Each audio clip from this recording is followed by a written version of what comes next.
have.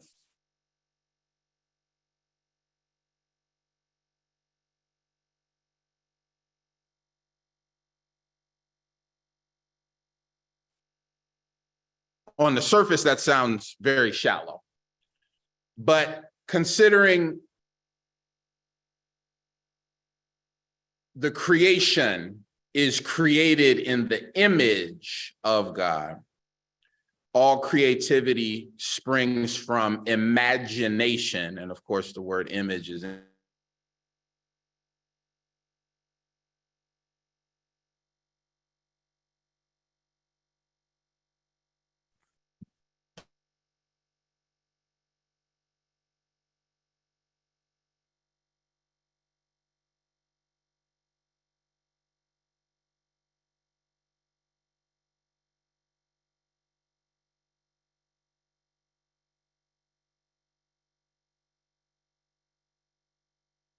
About, I give you the end and the beginning. How about this? You really,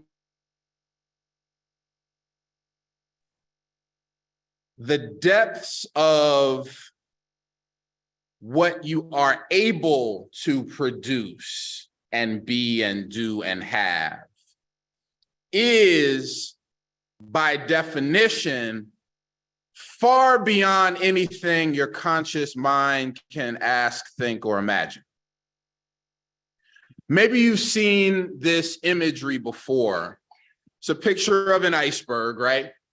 10% is up top and the other 90% is below the surface. And that image has been used to explain many things. It could be, maybe you're in a conversation and what your face says and what your mouth saying is one thing above the surface. But there may be some deep waters of thoughts and judgments and feelings, right? And understandings and questions going on just beneath the surface. It's used for a lot of things. For our purposes today, it's safe to say that the conscious mind, that is what we know is going on. That is what we are able to perceive with the five senses. That is some of the memories also that are in our consciousness. That is procedures that we've learned along the way. If there's a recipe that you learned years ago, now you just know it's in your conscious mind. What you know is conscious. And as the years go on, that can really turn into a lot of stuff. But it's still just the tip of the iceberg, because underneath the surface is something called the unconscious. I think of it this way. If I think of it, you're familiar with a fountain pen, yeah? Conscious, the you that's showing up as you. So I could say, however many folks are in here today, there's that many, just stay with the metaphor. There's that many fountain pens present. Each one presses against the paper of what we call reality with your demeanor, with your disposition, with your words, with your understanding of what is possible, with the way that you show up. You are the tip of the fountain pen, and you are able to write on the world.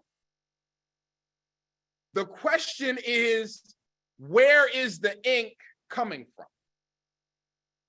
If the conscious mind is the tip of the fountain pen, the unconscious mind is the inkwell. Now, the conscious mind that's writing on this paper that we call society and the world, the conscious mind that has an opinion about what the 4th of July means to you, the conscious mind that has an opinion about what the brother Supreme Court. Mind you, the inkwell is still basically God. Because the unconscious, okay, so I got the tip, then I got an inkwell, but then I got a. And even though we got, however a fountain pen, the ink, and they each have their own inkwell in the pen, but that inkwell is being fed by one that psychologists call a collective unconscious that could be understood as the all-knowing. So I show up here and apparently have a partial knowing. And that's the first thing we love to say. Well, I don't know everything. But actually, I'm not so sure about that.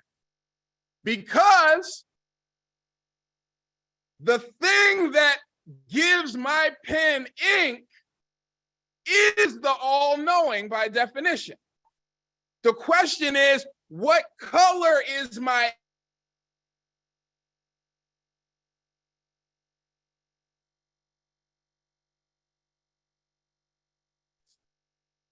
based off of how willing the tip is to flow? And we're going to talk about that in just a second. We have an amazing ability. It said right here, the conscious can shut down the unconscious.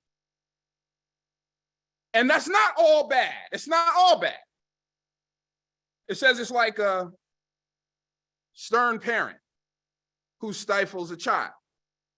The conscious mind, that tip of the iceberg, has the ability to regulate the unconscious. Like a parent, it's not all bad. Because guess what? Jesus said the kingdom of heaven is like a child, and unless you change and become like a child, you can in no wise inherit the kingdom of heaven. But guess what? When I was a little child, I might have got up on the roof and said, boy, do I want to fly like a bird. That's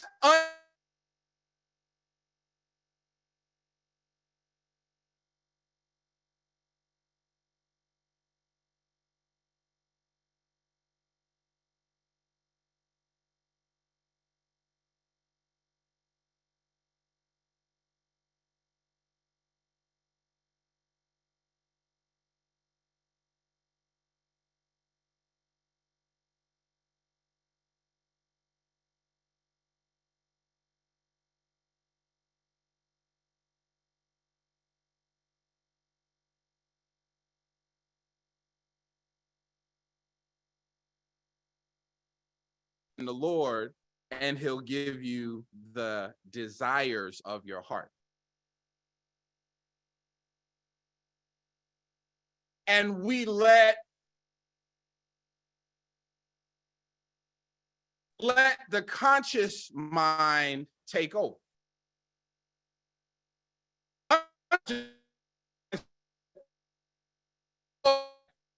Sure would love, and then whatever it is. Let me tell you, when I first started driving down the street, I'm in the back seat. Parents, Arnold's. Y'all laughing at my childhood trauma right now. Mama, can we get McDonald's? Because that special sauce, it does something to my soul. They got a playground inside. They got cookies. The commercial has a clown. And if you had asked me the desires of your heart at that time, I just told you what the desires of my heart are. And isn't it funny? A child will not hesitate to tell you the desires of their heart.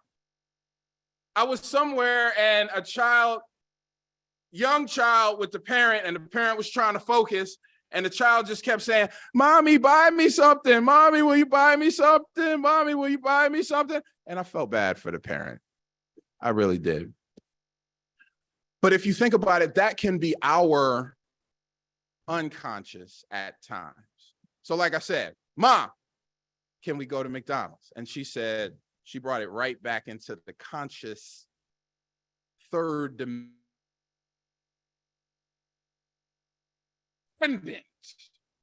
Yes, the possibilities are limitless, but she took a look in the purse and said, well, do you have any McDonald's money? At age 4, I did not, in fact, have any McDonald's money. And so that was the end of that.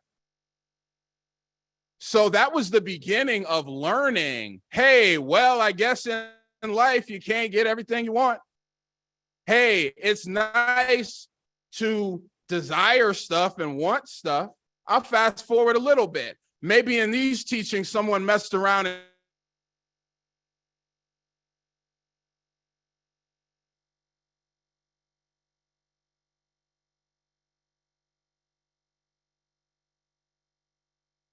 home. I'm going to need this diagnosis to be like it never was when I get home. They said, say it. Go home. Lo and behold, the briefcase isn't there.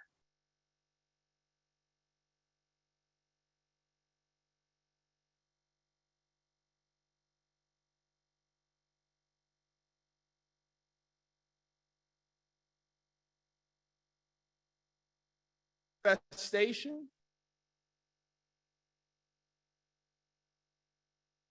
The conscious mind, the tip of the iceberg, over the depths of what is possible and the depths of who you actually are. Take a look at the scripture. Take delight in the Lord, and he will give you the desires of your heart. From a typical reading, I grew up hearing that scripture, and it sounds like it's saying, if you follow the 10 commandments, God is going to bless you. But if you don't, then you're in big trouble. But I don't think that's all that there is to it. He will give you the desires of your heart. But delight yourself in the Lord. But who is the Lord? I just told you. It is that source that makes all things possible. This is not advanced to say the walking in your feet, the talking in your mouth, the movement of limbs, the ability to think and process is a gift from that creator.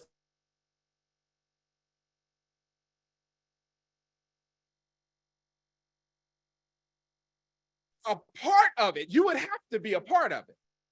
Because if this creator, since this creator is the source and is the all, then come from all. It's just part of being human is that you're blessed with a tip of the iceberg that allows us to navigate, that keeps us from the 5-year-old who sees a pile of cookies and would just eat cookies until they really couldn't. But there is a part, and it's not a bad part. It is like a stern parent. And guess what? There's nothing wrong with a stern parent. Matter of fact, just this is implying that stern, yeah, that's true, but the parent could also be not stern enough. So I'm grateful for the stern parent. I'm grateful.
all these things. So life teaches us, oh, well, you can't always get what you want.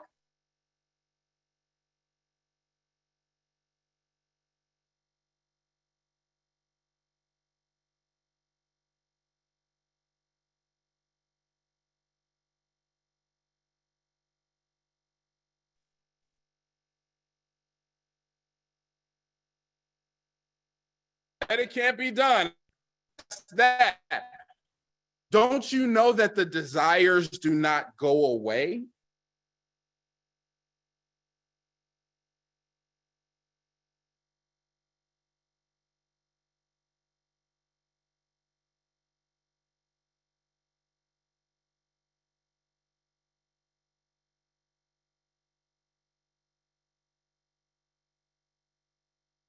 Your soul. You got to fill. And it's where for so many folks,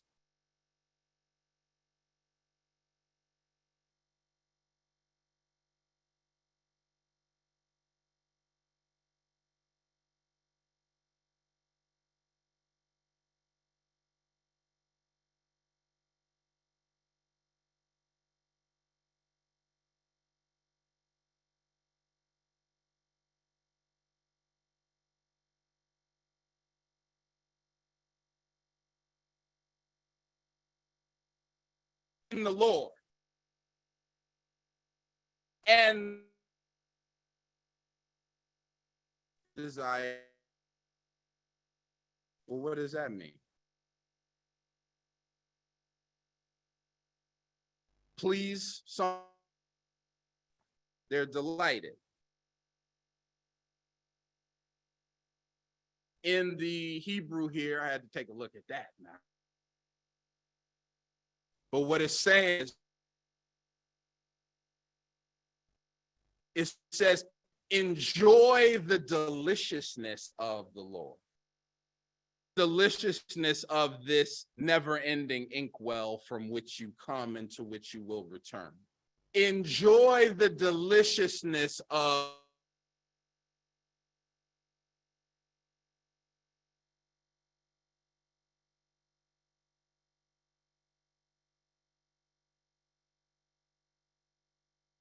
enjoy what God is really doing.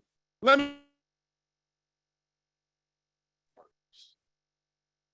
But this is about a return to. I said,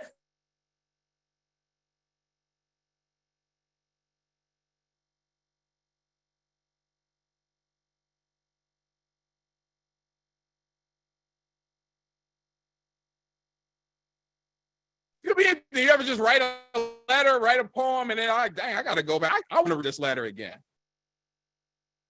And they say, oh, what a nice letter. And then 3 weeks went by, the letter is done what it's supposed to do. I'm like, man, let me read this letter one more time. Because something.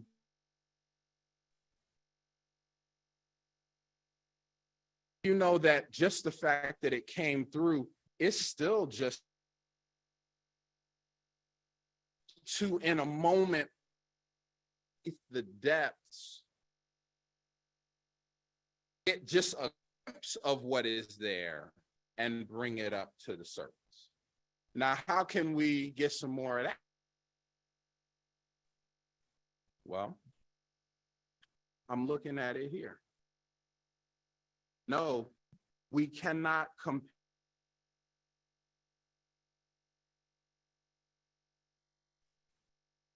Because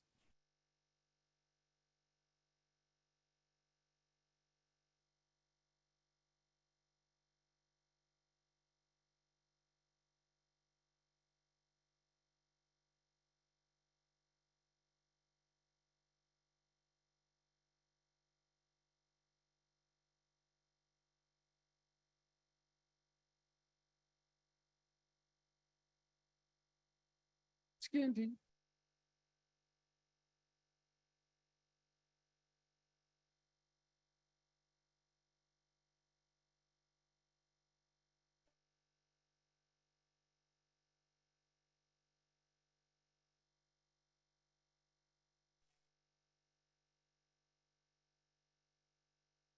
That orange fountain pen, But do you know it has nothing to do with the color of the pen itself?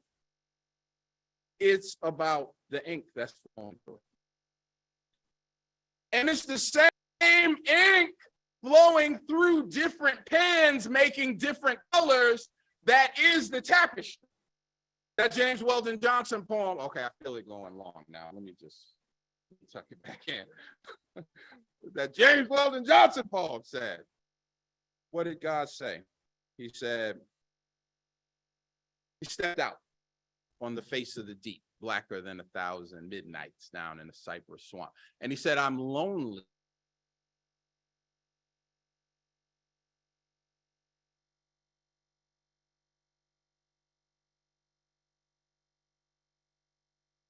The oneness played out in an infinity of a palette of colors, of textures, of designs, of outcomes, of possibilities. So by definition, you are made to be one unique sort of writing instrument, fed from the inkwell of the source, but you got to be you because everyone else is taken. So what good is it to compare what you got and what you about to what someone else is doing? When you were made to be not like them. If God needed two of them, there's a difference between unity and uniformity. There is no uniformity here, but there is a unity because we're playing the same page of music and writing from the same inkwell. So to what others are doing. So then I got to plumb the depths of what is in my own subconscious, where I have been trained, but all this training is happening on the tippy top level, on the consciousness level, to the point where now I have ideas and I'm like, damn, that's a brilliant idea. Yeah, it'll never work though. Really, the all-knowing, all-seeing God who put the very desire in my heart.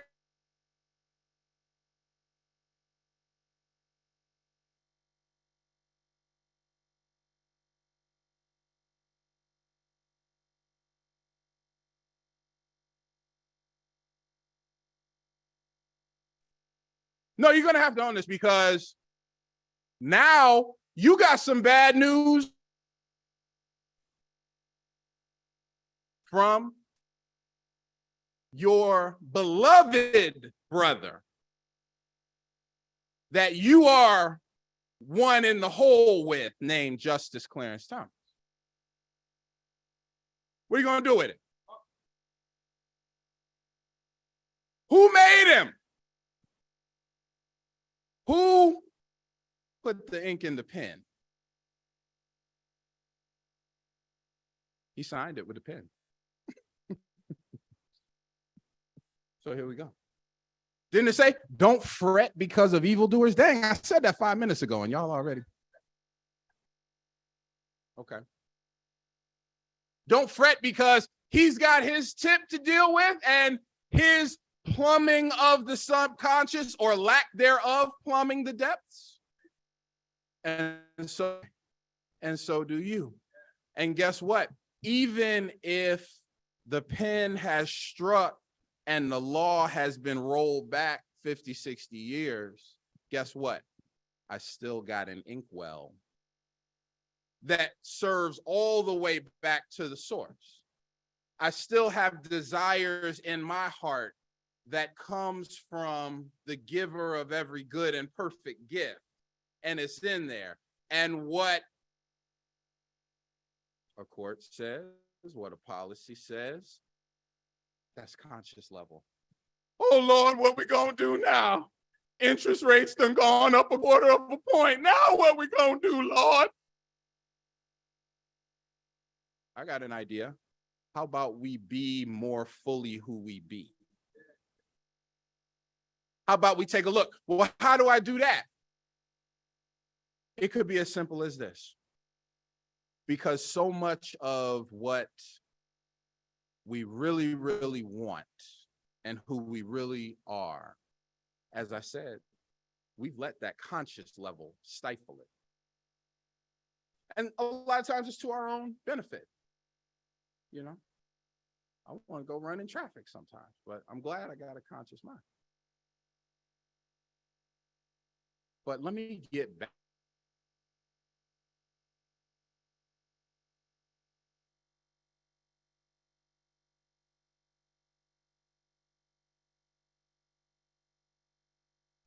Here's a question that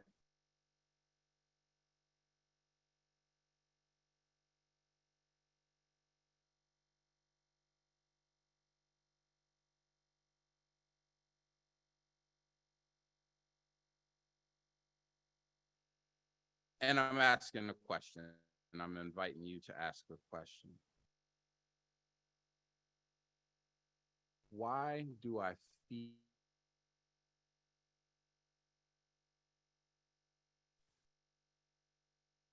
We got to be careful with the why questions. Yes, that's why I said maybe there's no answer, or it's going to take you someplace.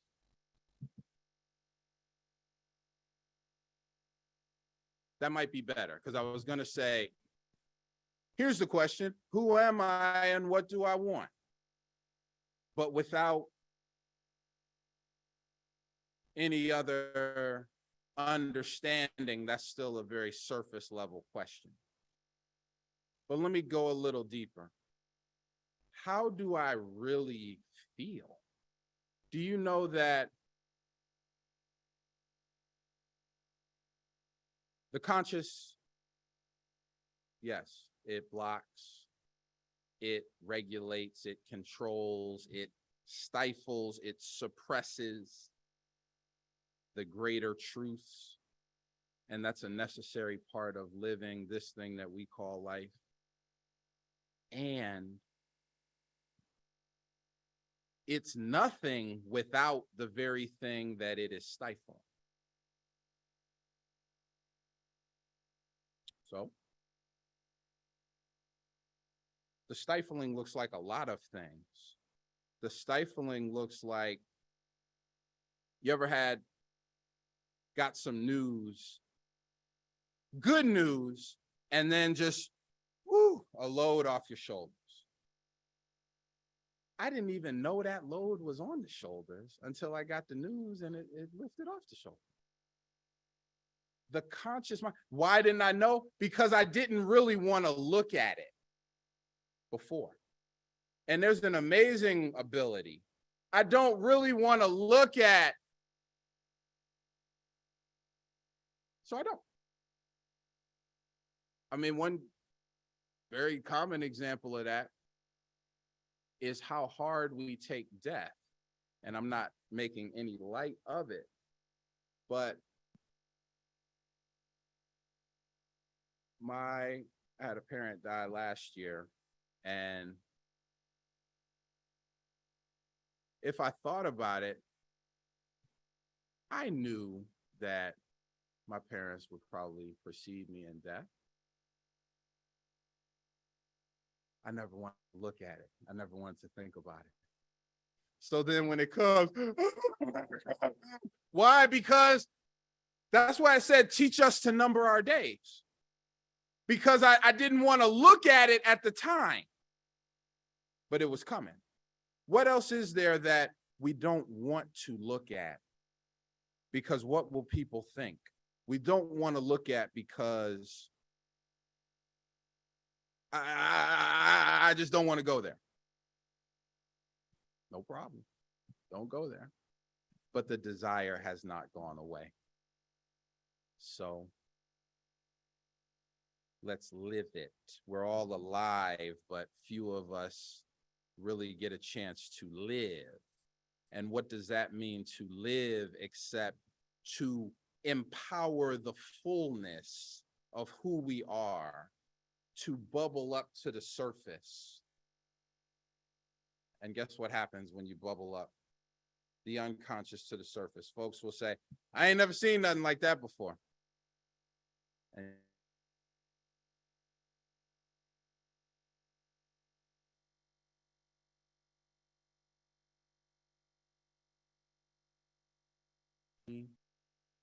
take delight